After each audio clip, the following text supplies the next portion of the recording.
তাবিদের মধ্যে মুহাম্মদ ইবনে সিরিন খুব ভালো স্বপ্নের ব্যাখ্যা জানতেন। এক লোক এসে মুহাম্মদ ইবনে সিরিনকে বললো যে আমি দেখলাম আমার ছেলে পানি খেতে খেতে পেটটা এত বড় হয়ে গেছে। এই একই স্বপ্ন আরেকটা লোক দেখলো, দেখে এক মূর্খের কাছে জিজ্ঞেস করলো, সে বললো সর্বনাশ, এত বড় পেট হয়ে গেছে, তোমার ছেলে তো মারা যাবে। ঠিকই কয়েকদিন পরে ছেলেটা মারা গেল। আর একই স্বপ্ন দেখে এই লোক মুহাম্মদ ইবনে সিরিনকে জিজ্ঞেস করেছেন, উনি বলেছেন যে তোমার ছেলে তো অনেক বড় আলেম হবে। ঠিক তাই হয়েছে, ওই ছেলে অনেক বড় আলেম হয়েছে। তো ফাইন্না রুইয়া তাকাউ আলা মা তুআব্বার, স্বপ্নের ব্যাখ্যা তেমন হয় যেমন এটার ব্যাখ্যা করা হয়। রাসূল সাল্লাল্লাহু আলাইহি ওয়াসাল্লাম একবার স্বপ্নে দেখলেন যে তিনি ওনাকে দুধ দেয়া হয়েছে, বাটিতে দুধ খাচ্ছেন, পরে আঙ্গুলের ফাঁক থেকে দুধ বেরোচ্ছে। এই সামান্য একটু দুধ রাসূল সাল্লাল্লাহু আলাইহি ওয়াসাল্লাম উমরে ফারুককে দিলেন। সাহাবারা বললেন মাযা আউয়ালতা বিহি ইয়া রাসূলুল্লাহ, এটা তাবিল কি? তখন বললেন আউয়ালতু বিহি আল ইলম, এটা দিয়ে আমি জ্ঞান বুঝিয়েছি, মানে উমরে ফারুকের আল্লাহ তাআলা অনেক জ্ঞান দিবে। স্বপ্নে কেউ দুধ খাচ্ছেন, এটা আপনার জ্ঞানের প্রতীক। রাসূল সাল্লাল্লাহু আলাইহি ওয়াসাল্লাম স্বপ্নে দেখলেন লোকজন দাঁড়ানো, কারো গায়ের জামা এতটুকু, কারো এতটুকু, কারো হাঁটু পর্যন্ত, আর উমরে ফারুক জামা একেবারে টেনে হিচড়ে যাচ্ছে। তো সাহাবারা বললেন মাযা আউয়ালতু বিহি ইয়া রাসূলুল্লাহ, এই স্বপ্নের তাবিল কি, ব্যাখ্যা কি? রাসূল সাল্লাল্লাহু আলাইহি ওয়াসাল্লাম বললেন আউয়ালতু বিহি আদ-দীন আত-তাকওয়া, এটা দ্বারা আমি দিনদারি বুঝিয়েছি, মানে উমরে ফারুকের দিনদারি অনেক বেশি। স্বপ্নে কেউ ছোট জামা দেখলে তার দিনদারি কমতেছে, এটার একটা আলাম।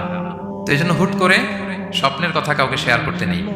রাসূল সাল্লাল্লাহু আলাইহি ওয়াসাল্লাম ফজরের সালাতের পরে মসজিদে নববীতে সালাম ফিরিয়ে সাহাবাদের দিকে মুখ ফিরিয়ে বসতেন, তাসবিহ পড়তেন, এরপর জিজ্ঞেস করতেন হাল রাআ আহাদুম মিনকুম আল বারিহাতা রুইয়া, গত রাতে কেউ কোনো স্বপ্ন টপ্ন দেখেছে নাকি?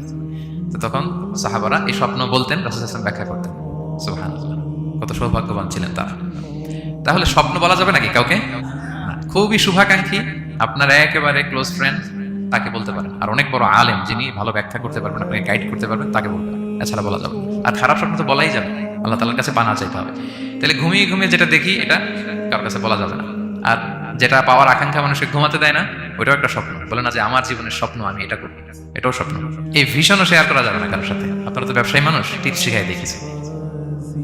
বিশাল বড় একটা কিছু প্রজেক্ট নিছেন, শুরু করার আগে আপনি বলে ফেলছেন শেষ, আর এটা হবে না।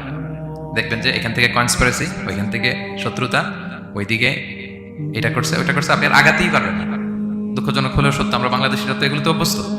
সবার মধ্যে কম বেশি জেলাসি কাজ করে ন্যাচারালি, আমাদের বাংলাদেশিদের এটা আরো বেশি। আমি আমার প্রায় আলোচনাতে বলি যে আমাদের জাতীয় খেলা হাডুডু হওয়ার কারণ হচ্ছে এই খেলার ধরনটাই এমন, একজন সামনে যেতে চায়, 10 জন পা ধরে পিছনে টানতে চায়। তা আপনি আপনার ভিশন শেয়ার করলে বিপদে পড়ে যাবেন। আপনি প্রপার হোমওয়ার্ক করবেন, গ্রাউন্ড ওয়ার্ক করবেন, কাউন্সিলিং করবেন, প্রজেক্ট দাঁড় করাবেন, লঞ্চিং প্রোগ্রামের দিন সবাইকে জানাবেন।